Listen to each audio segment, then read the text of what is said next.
So starting from the inside of your jumper, bring your needle up in the center of the wheel, leaving a tail on the inside, about 10 centimeters so you can tie it off at the end.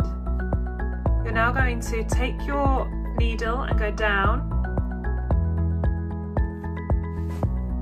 and pull it through to make a straight stitch. You're going to repeat this again.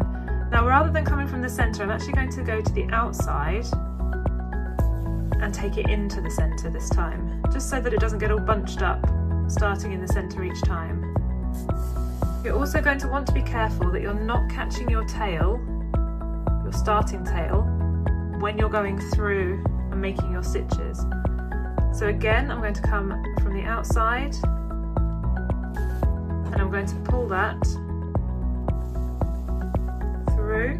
You don't want your stitches to be too tight at this point because you do not want it to end up bunched up. You want them to sit nice and flat on the top without being too tight.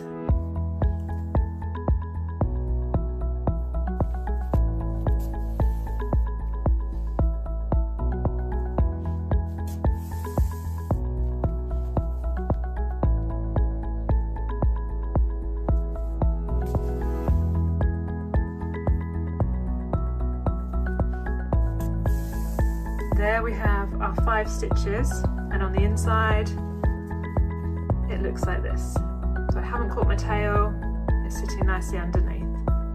Now you're going to bring your needle up again in between one of these spokes. So you want it, I'm going to choose, and I'm going to bring it up from the inside, and I'm going to bring it up close to the center but not in the center, and I'm going to pull it through. And that's our starting point. Now we're going to go over, under, over, under, over, under. And you're going to continue to do that until you have filled the whole of your circle and you can no longer see the spokes. It's all about getting the right tension here as well. So you don't want to be too tight, you don't want to be too loose. In fact, the tighter you pull your stitches, the more raised up your rows will be. The looser you do it, the flatter it will sit against the jumper. The key to it is getting the tension the same, so either tight or loose the whole way around. So each time you make a stitch, or rather each time you weave under, you're going to just adjust your tension a little bit, just to make sure that you've got it the same the whole way around. And you're going to continue doing that until you can no longer see the spokes.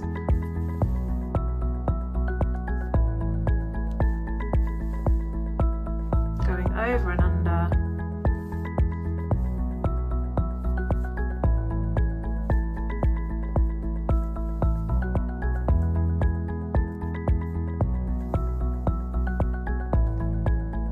You can see your rows starting to take shape. Now I'm doing it with the eye of my needle leading because it's blunter, so I'm not likely to split my wool using that side. You can use the sharper end, just be careful that you don't split into the wool and catch it that way.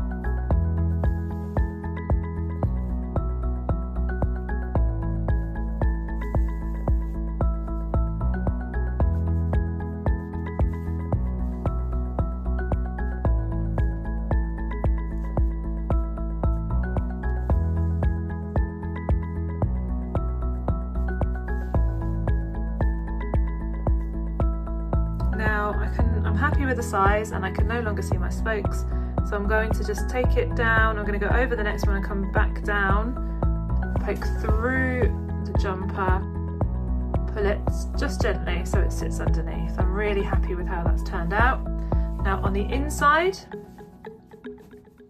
I'm simply going to tie off, so left over right, go under, right over left, go under, going to do a third one left over right, and I'm going to pull it really tight and poke my ends underneath the stitches, not through the jumper, just underneath the stitches, to keep them nice and tidy.